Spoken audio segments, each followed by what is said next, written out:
আমার মা বোনেরা কান খাড়া করে কথাগুলো বোঝার চেষ্টা করবেন। এই কথা বলার পরে ফাতেমার মনটা খারাপ হয়ে গেল। ইয়া রাসূলুল্লাহ, অধিকাংশ মহিলা কেন জাহান্নামের মধ্যে যাবে বলেন তো দেখি? রাসূল বলে, ফাতেমা রে, অধিকাংশ মহিলা জাহান্নামের মধ্যে যাবে, এর পেছনে অনেকগুলো কারণ রয়েছে। তার ভেতরে প্রধানত কারণ হলো দুইটা। জোরে বলেন কয়টা? আরো জোরে। এই কথা বলার পরে ফাতেমা ডাকতে বলে, বাবা কোন দুইটা কারণে মহিলারা জাহান্নামে যাবে? গভীর মনোযোগ কথাগুলো বোঝার চেষ্টা করবেন। এমন সময় রাসূল বলে, ফাতেমা রে, অধিকাংশ মহিলা জাহান্নামের মধ্যে যাবে দুইটা কারণে। প্রথম নম্বর কারণ হলো, যেই মহিলাগুলো মাথার চুলগুলো বের করে, আজরা পাঁজরা বের করে বেপরদা অবস্থায় ঘোরাফেরা করে, এই সমস্ত মহিলাগুলো জাহান্নামে যাবে। বেপরদা মহিলাগুলো জাহান্নামে যাবে। তার মানে বোঝা গেল, বেপরদা নারী যারা জাহান্নামে যাবে, তারা শূন্যস্থান পূরণ করেন। বেপরদা নারী যারা, বেপরদা নারী যারা। এখন বলেন তো দেখি, বেপরদা নারী আমাদের দেশের মধ্যে আছে না নাই? আমি কি কিছু বলবো? এ যুগের মেয়েদের ধরন বলিতে লাগে শরম সকালবেলা, আর সকালবেলা বোরকা পরে, বিকেল বেলা ওড়না নাই। দাদা ভাই, ডিজিটাল দেশ বুঝিয়ে এটাই। কথা কন, কথা কন। দেখবেন সকালে এমন ভাবে বোরকা পরেছেন আর কোন বুদ্ধি, আর বিকেলে বোরকা তো দূরের কথা, শরীরে ওড়না পর্যন্ত থাকে। আমার দিকে তাকান, ওড়না এভাবে হাতের মধ্যে নিয়ে শুধু পেঁচাই পেঁচাই পেঁচাই, একেবারে পেঁচে পেঁচে এরকম গলার মধ্যে দিয়ে পেছন দিক দিয়ে ফেলে দেয়। কথা কন, কথা কন। আচ্ছা বলেন তো, পেছনে ঢাকার কি কিছু আছে? এগুলো পর্দা না বাটপারি? আরে নারী হলো ঘরের শোভা, স্বামীর সেবা করে। এখন উল্টো দেখি নারীরা সব স্বামী কি ধরে মারে। কথা কন ঠিক? কারা কারা বইয়ের হাতে মার খাচ্ছেন হাত উঠান তো দেখি। এ উঠান উঠান। ওই যে একজন রে, ও বিয়েই করেনি। আমার দিকে তাকেন, হাসার জন্য না বোঝার জন্য বলতেছি। আমাদের সমাজে বউ ধরে স্বামীক মারে এমন দাজ্জাল মার্কা ডাইনি বউ আছে না নাই? আরো জোরে কন। এগুলো শিখছে কই থেকে? ওই যে কেরন মালার কটকটি স্টার জলসা জি বাংলার থেকে। কথা কন ঠিক কিনা? এমন মহিলা আছে স্টার জলসা জি বাংলা না দেখলে এদের টাইম পার হয় না, সময় যায় না। রাতের বেলা যদি দেখতে না পারে, সকাল বেলা কাজ আদায় করে। আমি কি কিছু বলবো? বলবো। চোখ সরে না, মন ভরে না দেখলে সিরিয়াল। জুয়ান বুড়া পোলা মাইয়া, নামাজ রোজা সব ফেলাইয়া হইছে বেসামাল। চোখ সরে না, মন ভরে না দেখলে সিরিয়াল। আছে না নাই? সিরিয়ালের নেশায় পয়রা ধরলো প্রেমের জ্বালা, দেশটারে বাসাইয়া গেল আইরে কেরন মালা। কথা কন, কথা কন। কেরন মালা দেখার পরে মেয়ে মাও বলতেছে, মা তুমি হবা কটকটি আর আমি হব কেরন মালা। আছে না নাই? আবার নাটক দেখার পরে নাটকের মধ্যে যেই জামা বাড়াই, কেরন মালা, পাখি, মাও, ঝিলিক। আছে না নাই? এইরকম একটা ড্রেস নাম ছিল ভাই কেরন মালার জামা। একটা বউয়ের মনে খুবই আশা কেরন মালার জামা নেবে, কিন্তু বউকে বলতে পারতেছে না, কারণ বউ হলো, স্বামীকে বলতে পারতেছে না, কারণ স্বামী হলো গরিব মানুষ। জোরে বলেন কি মানুষ? এখন স্বামী গরিব মানুষ, টাকা নাই। রাতের বেলা শোয়ার পরে স্বামীর কানে কানে যে গান গাইতেছে, কেরন মালার এত জ্বালা যদি বুঝিতাম, তাইলে কি আর ডিশ চ্যানেলে ছবি দেখিতাম। স্বামী আমার গরিব মানুষ, পকেটে নাই টাকা, কেমন করে আনবে কিনে কেরন মালার জামা? 3 দিন বলছে। জোরে বলেন কয় দিন? কিন্তু মূর্খ মানুষ তো স্বামী বুঝতে পারেনি। রাতের বেলা বিছানা ছুঁয়ে আছে, কিন্তু থানার ওসি খুবই গরম, বউ খুবই গরম, রাগ করে ফুলে পেট ফুলে তুলছে, মুখ ফুলে তুলছে, কথা বলতেছে না, একেবারে ড্রাম হয়েও কথা বলতেছে না। এখন স্বামী চিন্তা করছে, থানার ওসি যদি গরম হয়, থানার তো থাকা যাবে না। আস্তে করে বইয়ের কানে কানে যাইয়া এতিমের মতো বলতেছে, সাথী তুমি রাগ করো না, খোলো তোমার রাখি, তোমার জন্য আনবো কিনে নতুন জামা পাখি। জোরে কন, জোরে কন। কি লাভ হবে গো বলো তোমায় দোষী করে, পাখি জামা না পাওয়াতে 7 জন গেল মরি। কয়জন? এই 7 জন মনে হয় জান্নাতের মধ্যে ঘুরে বেড়াচ্ছে। পাখি জামা না পাওয়াতে 7 জন গেল মরে, 17 জন দিল স্বামী তালাক, হলো অন্যের বধূ। আইরে আমার পাখি জামা কি জানি কি মধু, যেই জামাটা লাগবে সবার দিন ধর্মেরই কাজে, সেই জামাটা যায় না পাওয়া অনেক নারীর মাঝে।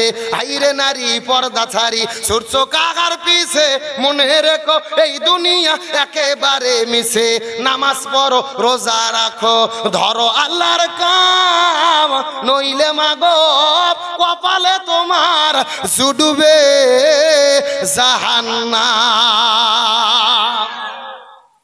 এই জন্য মা বোনদের পর্দা করার দরকার আছে না নাই? আরো জোরে বলেন। তাহলে আমাদের সমাজে স্বামীকে মারা যেরকম বউ আছে, একই রকম ভাবে বউকে মারা স্বামী আছে না নাই? আমার দিকে তাকান, এমনও স্বামী আছে বউ গরুর মতো পিটাই। জোরে বলেন কিসের মতো?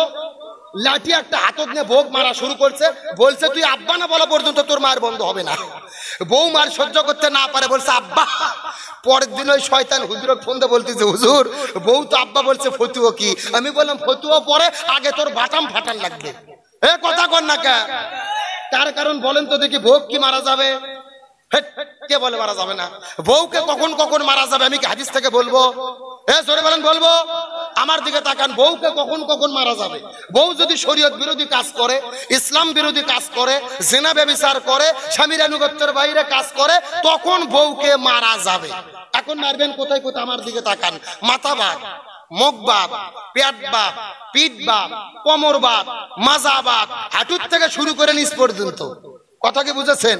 আর যেই বেত দিয়ে মারবেন, এই বেতের পরিমাপ হলো 1 বিঘের অর্ধেক। এই ওয়াজ আমি বাংলাদেশের গাইবান্ধা জেলাত করছি। একটা যুবক বলতেছে, হুজুর এক মুষ্টি ধরবো কি আর মারবো কি?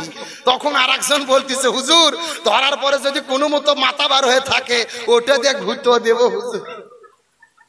এরকম বাটপার আছে না নাই? ও তাও ভোগ মারবে। এখন বলেন তো, ভোগ মারলে কি বউ ঠিক হবে? না, রাসূল বলেছেন মহিলাদের সৃষ্টি করা হয়েছে বাম পাদরের বাঁকা হাড় দিয়ে। জোরে বলেন কি হাড়? এখন বাঁকা আরব যদি হাতুড়তে পারে সোজা করতে চান সোজা হবে, ভেঙে মচকে যাবে। এই জন্য বউকে মেরে নয়, বউকে ভালোবাসা দিয়ে সোনা ময়না কোল যে টিয়ে পাখি বলে আপন করা লাগবে। জোরে কোন সুবহানাল্লাহ। মেয়ে মানুষ যা খুশি হয়েছে ভাই, এইরকম হুজুরি তো দরকার। তাহলে চিৎকার করে বলেন, বেপরদা নারী যারা জাহান্নামে যাবে তারা ভুলে গেছেন নাকি আপনারা? এই আপনি চাবে বাসা তো দেখি, এবার ফেরত বসুন দেখি। চিৎকার করে বলেন, বেপরদা নারী যারা। আমার প্রিয় বন্ধুগণ, মুসলমান ভাইরা গভীর মনোযোগ। ফাতেমা ডাক দিয়ে বলে, বাবা আপনি বলেছেন 2 প্রকার মহিলারা, অধিকাংশ মহিলারা জাহান্নামের মধ্যে যাবে 2টা কারণ। তার মধ্যে 1 নম্বর কারণ হলো বেপরদা নারীরা জাহান্নামের মধ্যে যাবে। 2 নম্বর কারণ আপনি একটু দয়া করে বলেন তো দেখ। রাসূল বলে, ফাতেমা রে, যে সমস্ত মহিলাগুলো স্বামীর খেদমত করে না, স্বামীর আনুগত্য করে না, স্বামীর কথা মতো চলে না, স্বামীর হুকুমগুলো মেনে চলে না, এই সমস্ত মহিলাগুলো জাহান্নামে যাবে। তার মানে বোঝা গেল স্বামীর অবাধ্য স্ত্রী যারা জাহান্নামে যাবে।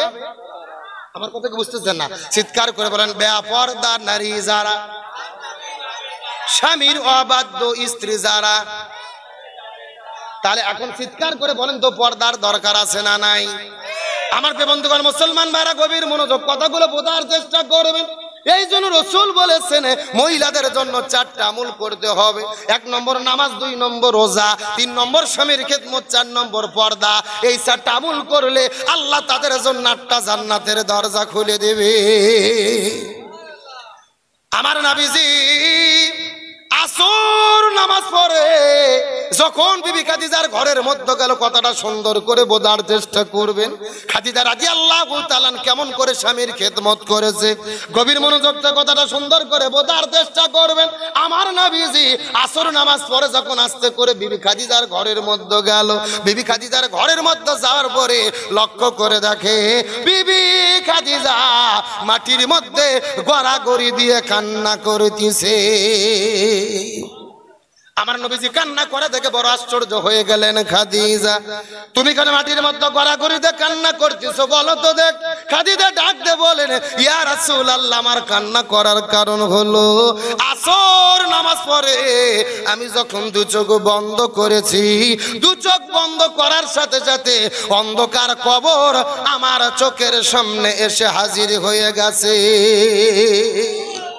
চোখ বুঝিলে দুনিয়ায় আন্ধার, কিসের টাকা কিসের বাড়ি কিসের জমিদার, চোখ বুঝিলে দুনিয়ায় আন্ধার। যতক্ষণ চোখ খোলা থাকে মনে হয় গাড়ি আমার, বাড়ি আমার, টাকা আমার, সম্পদ আমার।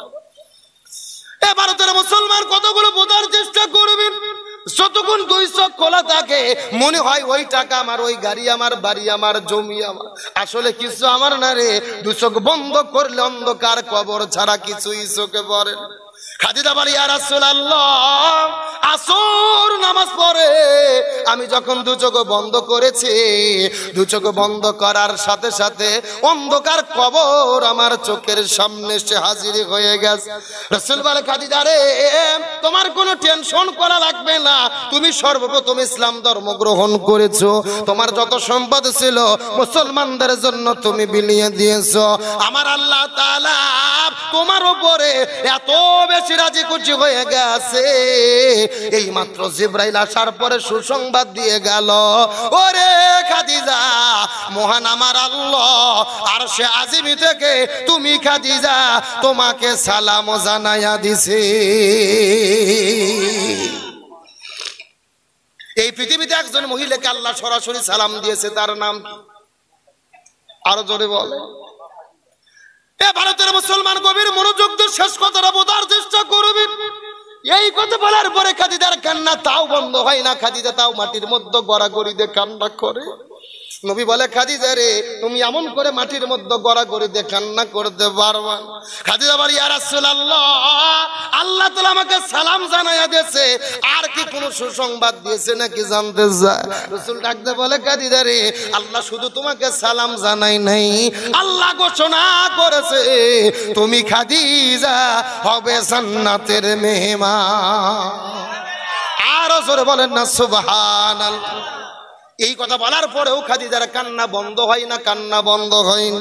রাসূল বলে, খাদিজা রে, তারপরেও কি তুমি কান্নাটাকে বন্ধ করবা না? খাদিজা ডাকতে বলে, ইয়া রাসূলুল্লাহ, আমি কান্নাটা বন্ধ করতে পারবো না, ওই কবরের কথা আমার বড় মনে হয়ে গেছে। ওগো নবীজি, আমি পৃথিবী থেকে বিদায় নিয়ে চলে যাব, আমার মৃত্যুর পূর্বে ও নবী আপনার কাছে তিনটা ওসিয়ত করতে যায়, আপনার কাছে তিনটা প্রার্থনা করতে যায়, আপনার কাছে তিনটা নসিহত করতে যায়। রাসূল কান্না করতে করতে ডাকতে বলে, খাদিজা রে, ইসলাম ধর্ম গ্রহণ করার পরে তোমার যত সম্পদ ছিল মুসলমানদের মধ্যে তুমি বিলিয়ে দিয়েছো, জীবনে আমার কাছে কোনোদিন তুমি কিছু চাও নাই, অথচ আজকে তুমি আমার কাছে তিনটে ওসিয়ত করতে চাও। খাদিজা ডাকতে বলে, ইয়া রাসূলুল্লাহ, আপনার কাছে তিনটে ওসিয়ত আছে, তার মধ্যে প্রথম নম্বর ওসিয়ত হলো আমি যখন পৃথিবীর মধ্য থেকে বিদায় নিয়ে চলে যাব, আমার মৃত্যুর পরে দুনিয়ার কোনো দোকান থেকে, দুনিয়ার কোনো বাজার থেকে কাপড়ের কাপড় কিনবেন না, দুনিয়ার কোনো দোকান থেকে কাপড়ের কাপড় কিনবেন না। আপনি নবী আপনার জীবনের ভেতরে তিনটা যুব্বকে হেফাজত করে রেখেছেন, তার মধ্যে প্রথম নম্বর জুব্বা হলো যেই জুব্বা পরিহিত অবস্থায় আপনি গাড়ি ঘিরার মধ্যে গিয়েছিলেন, আল্লাহ সর্বপ্রথম ওহী অবতীর্ণ করেছিল, ইকরা বিইসমি রাব্বিকাল্লাযী খলাক। ওই জুব্বাটা সেই দিন খোলার পরে কোনোদিন আপনি আর শরীরের মধ্যে দেন নাই, ওই জুব্বাটা এখন পর্যন্ত আপনি হেফাজত করে রেখেছেন। ওগো নবীজি, ওই জুব্বাটা পরে আমি খাদিজা আমার কাফনের কাপড় পরাইয়া দিবি। প্রথম নম্বর ওসিয়ত, দুনিয়ার কোন দোকান থেকে আমার কাপড়ের কাপড় কিনবেন। আপনি নবীজি যে জুব্বাটা সংরক্ষণ করে রেখেছে, যে জুব্বা পরে গাড়ি হিরায় গিয়েছিলেন, আল্লাহ প্রথম কোরআন অবতীর্ণ করেছিল, ওই জুব্বাটা দিয়ে আমার কাফনের কাপড় পরাইয়া দেবেন। জোরে বলুন না সুবহানাল্লাহ। আমার নবীজি কান্না করতে করতে চোখ দিয়ে পানি বের হয়ে দাড়ি মোবারক ভিজে গেল। আমার নবীজি কান্না করতে করতে বলে, খাদিজা তুমি আমার কাছে তিনটে ওসিয়ত করতে চাও, প্রথম নম্বর ওসিয়তটা করলে রে খাদিজা, 2 নম্বর কি ওসিয়ত করতে চাও বলো তো দেখি। খাদিজা ডাকতে বলে, ইয়া রাসূলুল্লাহ, আপনার কাছে 2 নম্বর ওসিয়ত হলো আপনি দুনিয়ার কোন মানুষকে দিয়ে কবরটা খুঁড়ে নেবেন না, আপনি নিজে নিজে আমার কবরটাকে খনন করবেন। কবরটা যখন খনন শেষ হয়ে যাবে, আপনি শরীরের মধ্য থেকে জুব্বা খুলে ফেলবেন। আপনি শরীরের মধ্য থেকে আপনার সমস্ত কাপড় খোলার পরে আপনার শরীরটা ফাঁকা করে খালি শরীর আপনি কবরের মধ্যে শুয়ে পড়বেন। সুবহানাল্লাহ। ইয়া রাসূলুল্লাহ, আপনার শরীরের ভেতর থেকে সব কাপড়গুলো খোলার পরে খালি গায়ে আপনি একটু কবরের মধ্যে গড়াগড়ি করবে। আপনি নবী কিছুক্ষণ কবরের মধ্যে শুয়ে থাকবেন। ওই কবরকে আমার বড় ভয় হয়। আপনি নবী বলে দিয়েছেন, এই কবরের মধ্যে কোন মানুষ যাওয়ার পরে আল্লাহ তাআলার পক্ষ থেকে মুনকার নাকির আসবে, 3টা প্রশ্ন করবে। উত্তর দিতে পারলে কবরটা জান্নাতের বাগান হবে, উত্তর দিতে না পারলে কবরটা জাহান্নাম ঠিকানা হয়ে যাবে। ওই কবরের মধ্যে 99টা বিষাক্ত সাপ ছেড়ে দিবে। ওই সাপগুলো বারবার করে সবল মারবে, কবরের এক পাশের মাটিগুলো আর এক পাশে চলে যাবে। ওগো নবী, সহ্য করতে পারবো না। ওই কবর যদি বেয়াদবি করে রক্ষা পাবো না। ওগো নবীজি, আমার মনে হয় আপনি নবী যদি আমার কবরের ভেতরে 10টা মিনিট শুয়ে থাকেন, আপনার শরীরের স্পর্শ যদি লেগে যায়, ওই কবর আর আমার সঙ্গে কখনো বেয়াদবি করবে না। নারায়ে তাকবীর। জন্ম আমার নবীর যুগে হলে কেমন হতো, জন্ম আমার নবীর যুগে দুনয়নে রাসূল পাক দেখিলে কেমন হতো, জন্ম আমার নবীর যুগে হতো, জন্ম আমার নবীর যুগে। চিৎকার করে বলেন তো দেখি আল্লাহু আকবার। আমার নবীজি কান্না করতে করতে চোখ থেকে পানি পড়ে গেছে। দাদি মোবারক ভেজা রাসূল আমার কান্না করতে করতে বলে রে খাদিজা, আমার কাছে তুমি 3টা ওসিয়ত করতে চেয়েছো, 2 নম্বর ওসিয়ত হয়ে গেল, 3 নম্বর তুমি কি ওসিয়ত করতে চাও বলো তো দেখি। খাদিজা ডাকতে বলে, ইয়া রাসূলুল্লাহ, আপনার কাছে 3 নম্বর ওসিয়ত হলো আপনি নবী আমার লাশটাকে ওই কবরের মধ্যে দেওয়ার পরে খবরদার কবর ছেড়ে যাবেন না। আল্লাহু আকবার। আপনি নবী আমার কবরের পাশে দীর্ঘক্ষণ ধরে অপেক্ষা করবেন। ওই মুনকার নাকির আমার কবরের মধ্যে আসার পর আমার কাছে যখন 3টা প্রশ্ন করবে, এই 3টা প্রশ্নের উত্তর যদি আমি দিতে না পারি, ওগো নবীজি আপনি কথা দেন আমার পক্ষ থেকে আপনি 3টা প্রশ্নের জবাব দিয়ে দেবে। এই কথা বলার পরে নবীজি দীর্ঘক্ষণ কান্না করার পরে চোখের কান্নার পানিগুলো খুলে ফেললেন। আস্তে করে খাদিজার 8টা হাতের মধ্যে নেওয়ার পরে খাদিজাকে ডাকতে বলে, খাদিজা রে, আমি কথা দিলাম আমার আগে যদি তোমার মৃত্যু হয়, আমি তোমার 3টা চাওয়াই পূর্ণ করার চেষ্টা করব। আমি নবী না চিনিলাম কি ভুল করিলাম, ভস্মে ঢালিলাম ঘি, মানুষ হইয়া জন্ম লইয়া মানুষের করিলাম কি, আমি মানুষ হইয়া জন্ম লইয়া মানুষের করিলাম কি। আমার নবীজি কান্না করতে করতে খাদিজার হাতে কথা দিলেন, খাদিজা আমার আগে যদি তোমার মৃত্যু হয়, ওরে খাদিজা তোমাকে কথা দিয়ে দিলাম এই 3টা চাওয়াই পূর্ণ করার চেষ্টা করব। খাদিজা বিদায় নিয়ে চলে যাবে। নবী 3টা চাওয়া পূর্ণ করে কিনা আলোচনাটা করতে যদি আর 10 মিনিট লাগে, আপনারা কি কষ্ট পাবেন? আলোচনা কি চলবে? আরো জোরে বল।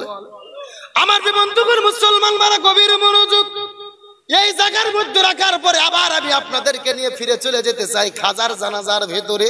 চারটা শর্ত ব্যাগরে একজন মানুষ জানাজার মধ্যে পাওয়া যাচ্ছে না। গভীর মনোযোগ, কথাগুলো সুন্দর করে বোঝার চেষ্টা করবেন। মাগরিবের নামাজ পার হয়ে যায়, জানাজা হয় না। আসর নামাজ পার হয়ে গেছে, জানাজা হয় না। এশার নামাজ পার হয়ে গেছে, তারপরে খাজার জানাজা হয় না। আস্তে করে যখন রাতের 9টা 10টা বেজে গেল, চারজন ছাত্র বের হওয়ার পরে আস্তে করে খাজার কাছে যাওয়ার পরে ওই খাজার খাটুনিটা ধরার পরে যখন কাঁধের উপরে রেখেছে, এই খাটুনিটা আস্তে করে যখন কবরের দিকে নিয়ে চলে যাবে, এমন সময় লক্ষ্য করে দেখা যায় ওই গভীর রজনীর ভিতরে দূর থেকে কে যেন ডাকতে বলে, পৃথিবীর মানুষেরা রে, তোমরা খাজার লাশটা নিয়ে যেও না। খাজার জানাজার ভেতরে খাজার জানাজার ইমামতিত্বটা আজকে আমি করাতে চাই। আর একটু জোরে বলুন না।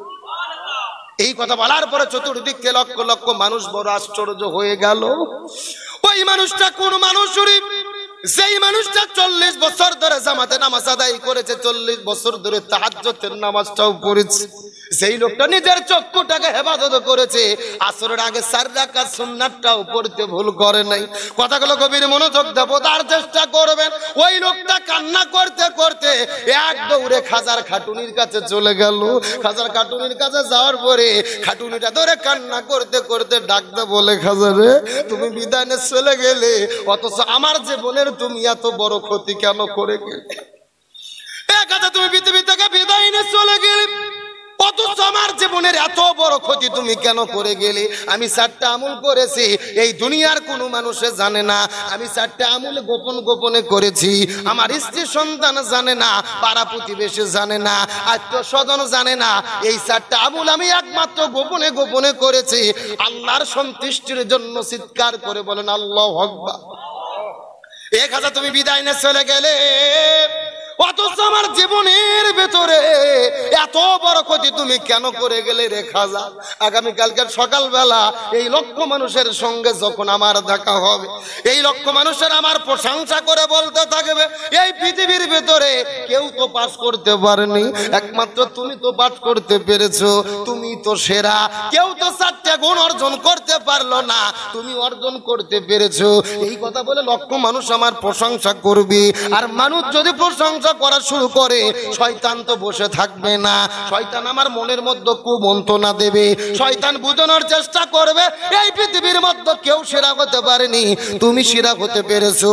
এইরকম ভাবে শয়তান যখন কুমন্ত্রণা দেবে, আমার মনের মধ্যে যদি বিন্দু মাত্র অহংকার তৈরি হয়, আমার নবীজি বলে গেছে এই পৃথিবীর মধ্যে কেউ আমল করার পরে বিন্দু মাত্র যদি অহংকার করে, ওই অহংকার করার কারণে আল্লাহ তাদের আমল নামাগুলো ধ্বংস করে দেয়।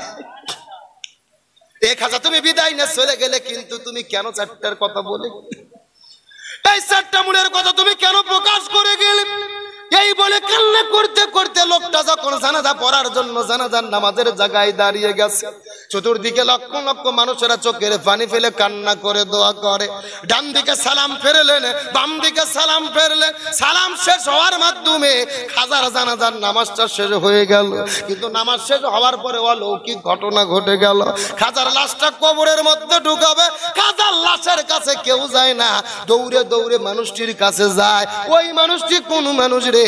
যেই মানুষটা 4টে গুণ অর্জন করতে পেরেছে। লক্ষ লক্ষ মানুষেরা মানুষটির কাছে চলে যায়। ওই মানুষ কোন মানুষটা? যার পরিচয় ওই লক্ষ মানুষ জানতে চায়। আপনারা জানতে চান কি চান না? চান কি চান না? আমার প্রিয় বন্ধুগণ, মুসলমান ভাইরা গভীর মনোযোগ বোঝার চেষ্টা করবে। ওই লক্ষ লক্ষ মানুষেরা ওই দৌড়াইতে দৌড়াইতে আস্তে করে যখন ওই মানুষটির কাছে চলে গেছে, ওই মানুষটির কাছে যাওয়ার পর আশ্চর্যজনক ঘটনা ঘটে গেল। ওই মানুষের কাছে যাওয়ার পরে লক্ষ্য করে দেখে, যেই মানুষটা জানাজার নামাজের মধ্যে ইমামতিত্ব করেছে, ওই লোকটা দুনিয়ার বড় কোনো মুফতি নয়, ওই লোকটা দুনিয়ার বড় কোনো মুহাদ্দিস নয়, ওই লোকটা দুনিয়ার বড় কোনো হুজুর নয়, ওই লোকটা দুনিয়ার বড় কোনো ফকির নয়। ওই লোকটার পরিচয় হলো যিনি দিল্লির সালতানাতের রাষ্ট্রপতি খাজা শামসুদ্দিন আলতামাশ রহমতুল্লাহ আলাইহি। চিৎকার করে বলুন না সুবহানাল্লাহ। এ ভারতের মুসলমান শেষ কথাগুলো কানের মধ্যে ঢুকানোর চেষ্টা করে। যেই মানুষটা দিল্লির রাষ্ট্রপতি ছিল ওই দিল্লিটা কিন্তু সাধারণ কোনো দিল্লি ছিল না। সেই সময় ভারত, পাকিস্তান, মায়ানমার, নেপাল, ভুটান, শ্রীলঙ্কা, বাংলাদেশ সবকিছু মিলেছিল ভারতীয় উপমহাদেশ। আর ভারত উপমহাদেশের ভেতরে এই রাজধানীর নাম ছিল দিল্লি। ওই দিল্লির রাষ্ট্রপতি ছিল খাজা শামসুদ্দিন আলতামাশ রহমতুল্লাহ আলাইহি। এই লোকটা 40 বছর ধরে জামাতে নামাজ আদায় করেছে। এই লোকটা 4টা গুণ অর্জন করার পরে নামাজ পড়ার জন্য নামাজের কাতারে দাঁড়িয়ে গেছে। এ ভারতের মুসলমানেরা, এই আলোচনাটা আপনাদের মধ্যে কেন করলাম? এমনিতেই করি নাই। এই আলোচনার মাধ্যমে একটা শিক্ষা আপনাদেরকে দিতে চাই।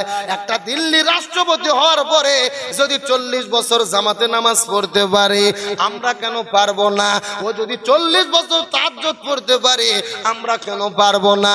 ও যদি নিজের চোখকে হেফাজত করতে পারে, আমরা কেন পারবো না? ও যদি আসরের আগে 40 বছর সুন্নাত পড়তে পারে, আমরা কেন পারবো না? এত ব্যস্ততার ভেতরে ওই দিল্লির রাষ্ট্রপতি এই আমলগুলো করেছে। এ ভারতের মুসলমান, আর 2টা মিনিট আপনাদের জরুরি কথা বলবো, কান খাড়া করে কানের মধ্যে ভালো করে ঢোকানোর চেষ্টা করবেন। এই যে আমার ডান পাশে বসে আছেন আবু মাসুম ভাই, বাম পাশে বসে আছে হাফেজ রাকিবুল ইসলাম ভাই। অত্যন্ত কষ্ট করে, মেহনত করে, লক্ষ লক্ষ টাকা খরচ করে মাহফিলের আয়োজন করেছে। এই মাহফিল করে কি লাভ হবে? বাংলাদেশ থেকে হুজুর ভাড়া করে এনে লক্ষ টাকা হাদিয়া দিয়ে আলোচনা শুনে কি হবে? যদি আমাদের জীবনের পরিবর্তন না হয়, যদি আমাদের আমলের পরিবর্তন না হয়, যদি আমাদের ইমানের পরিবর্তন না হয়। গভীর মনোযোগ কথাগুলো সুন্দর করে বোঝার চেষ্টা করবেন। একদিন কিন্তু আমাদেরকে বিদায় নিয়ে চলে যেতে হবে। কারুবা বাবা পৃথিবী থেকে বিদায় নিয়ে চলে গেছে, কারুবা দাদা পৃথিবী থেকে বিদায় নিয়ে চলে গেছে, কারুবা সন্তান পৃথিবী থেকে বিদায় নিয়ে চলে গেছে। আল্লাহ আমাদেরকে জীবনকে সৃষ্টি করেছেন পরীক্ষার জন্য। আল্লাহ কোরআনের মধ্যে বলে, আল্লাযী খালাকাল মাউতা ওয়াল হায়াতা লিয়াবলুয়াকুম আইয়ুকুম আহসানু আমালা। আমি তোমাদের জীবনকে সৃষ্টি করে দিয়েছি পরীক্ষা করার জন্য। কারা কারা ভালো ভালো পরীক্ষা করতে পারো? ওই অন্ধকার কবরে যাওয়ার আগে আমাদেরকে আমল করতে হবে, আমলের পরীক্ষায় পাস করতে হবে। তার কারণ হলো একটা দৃষ্টান্ত দিয়ে আপনাদের মধ্য থেকে বিদায় নিয়ে চলে যাব। আমার নবীজির মেয়ে ফাতেমা যেদিন পৃথিবী থেকে বিদায় নিয়ে চলে যাবেন, আমার নবীজির মা মিয়া ফাতেমা যেদিন পৃথিবী থেকে বিদায় নিয়ে চলে যাবে, নবীর মিয়া ফাতেমা যেদিন বিদায় নিয়ে চলে যাবে, আস্তে করে ঘরের মধ্যে নিজে নিজেই তিনি শেষ গোসল করেছেন। ঘরটাকে সুন্দর করে সাজুগুজু করে দেওয়ার পর নবীজির মৃত্যুর 1 নয় 2 নয় 6 মাস পরে নিজে সুন্দর করে ঘরটাকে সাজুগুজু করেছে। নিজে সুন্দর করে সাজুগুজু করে কাপড় পরাইয়া হাসান হোসেনকে কাপড় পরে দিয়ে নিজে সুন্দরী সেজে ফাতেমা ঘরের মধ্যে বসে আছে। হযরত আলী রাদিয়াল্লাহু তাআলা আসার পরে ফাতেমাকে দেখার পরে হাঁটা শুরু করলেন। হযরত আলী রাদিয়াল্লাহু তাআলা মুস্কি মুস্কি হাঁটা শুরু করলেন। ফাতেমা ডাক দিয়ে বলে, আলী রে, এমন করে তুমি মুস্কি মুস্কি হাসবা না। আর কোনোদিন সুন্দর করে ঘরটাকে সাজাইতে পারবো না, আর কোনোদিন সুন্দর করে সাজুগুজু করতে পারবো না, আর কোনোদিন সুন্দর করে হাসান হোসেনকে সাজাইতে পারবো না রে। তার কারণ হলো আজকে গভীর রজনীতে ফাতেমার বিদায় হবে। এই কথা বলার পরে ফাতেমা কান্না, হযরত আলী রাদিয়াল্লাহু তাআলা কান্না করতে করতে মাটির মধ্যে পড়ে গেল। ফাতেমা রাদিয়াল্লাহু তাআলা ডাকতে বলে, আলী, কান্না করে কোনো লাভ হবে না। আল্লাহ তাআলা যে হুকুম করবেন হুকুম অনুযায়ী কাজ হবে। ওরে আলী রে, বরং আমি পৃথিবীর মধ্য থেকে বিদায় নিয়ে চলে যাব। আমার মৃত্যুর পূর্বে তোমার কাছে 3টে ওসিয়ত আছে। আলী, তোমার কাছে 1ম নম্বর ওসিয়ত হলো, আমি যখন গভীর রজনীতে বিদায় নিয়ে চলে যাব, আমার মৃত্যুর পরে আমার মৃত্যুর খবর দুনিয়ার কোনো মানুষের কাছে দেবে না। তুমি আমার স্বামী হও, তোমার নিকট যদি কোনো বন্ধু থাকে বন্ধুর মাধ্যমে কবরটা খনন করে নেবে। আর 3 নম্বর চাওয়া হলো, এই গভীর রজনীতে আমার লাশটাকে তুমি কবরের মধ্যে দাফন করে দে। এই কথা বলার পরে হযরত আলী রাদিয়াল্লাহু তাআলা ঘর থেকে বের হওয়ার পরে আস্তে করে আবু যরের ঘরের দরজায় যাওয়ার পরে বিষাক্ত সাপ সবল তুললে যেই রকম ফোঁস ফোঁস ফোঁস ফোঁস শব্দ হয়, আলী রাদিয়াল্লাহু তাআলা ওই হযরত আবু যরের ঘরের দরজায় গিয়ে ফোঁপায় ফোঁপায় কান্না শুরু করলেন। হযরত আবু যর ডাকতে বলে, আলী, তোমাকে কত জিহাদের ময়দানে দেখেছি, কোনোদিন তো তুমি এমন করে ফোপাই ফোপাই কান্না করো নাই। আজকে তুমি কেন ফোপাই ফোপাই কান্না করো জানতে চাই। আলী ডাক দিল, আবু যর রে, আমার কান্না করার কারণ হলো আজকে গভীর রজনীতে হাসান হোসাইন তার মাকে হারাবে। এই কথা বলার পর আবু যর বলে, সহ্য করা যায় না, মেনে নেওয়া যায় না। তার কারণ হলো নবী যাদের পৃথিবী থেকে বিদায় নিয়ে চলে গেছে, হাসান হোসেন শুধু পাগলের মতো নানা নানা বলে ডাকতে থাকে। একদিন আবু বকর ডাকতে বলে, সাহাবীরা রে, হাসান হোসেনকে তোমরা নবীর রওজা দেখাই দিও না। হাসান হোসেন বড় পাগল হয়ে গেছে। তার কারণ হলো হাসান হোসেন নবীর রওজার কাছে গিয়ে একবার যদি নানা নানা বলে ডাক দেয়, আমার নবীজি ওই রওজার ভেতরে আর ঘুমায়া থাকতে পারবে না। ইসলামের আলো জ্বালায়া দিয়া নবী শুয়ে আসেন সোনার মদিনায়। সবাই ইসলামের পতাকা উড়ায়া দিয়া নবী শুয়ে আসেন সোনার মদিনায়। হযরত আলী রাদিয়াল্লাহু তাআলা কান্না করতে করতে ডাকতে বলে, আবু যর রে, সহ্য করা যায় না, মেনে নেওয়া যায় না বলে কোনো লাভ নেই। ফাতেমা তো পৃথিবী থেকে বিদায় নিয়ে চলে যাবে, তোমার কাছে একটা খবর দেওয়ার জন্য এসেছি রে আলী। আবু যর, তুমি জান্নাতুল বাকির পূর্ব কোণায় চলে যাও। ওই জান্নাতুল বাকির পূর্ব কোণার ভেতরে ফাতেমার জন্য একটা কবর খোঁড়া শুরু করো।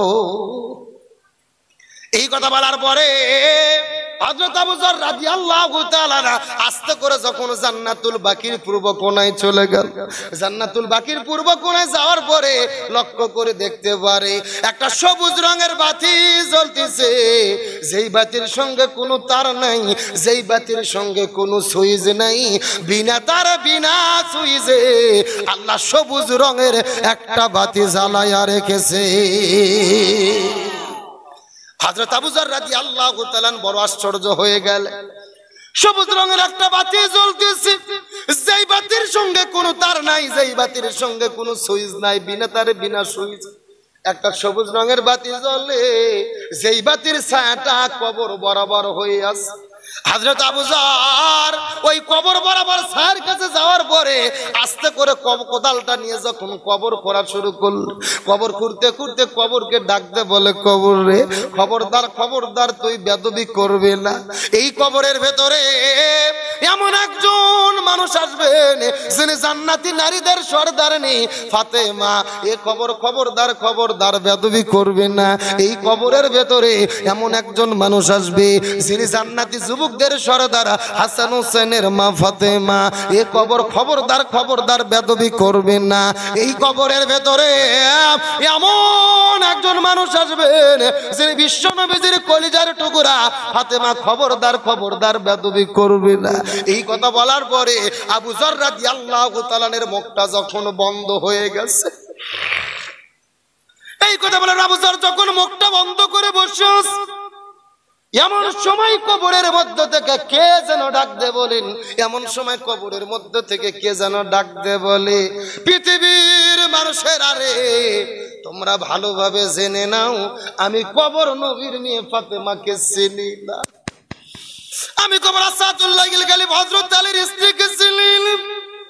আমি কবর হাসান হোসেনের মা ফাতেমাকে চিনি না রে, পৃথিবীর মানুষেরা জেনে না।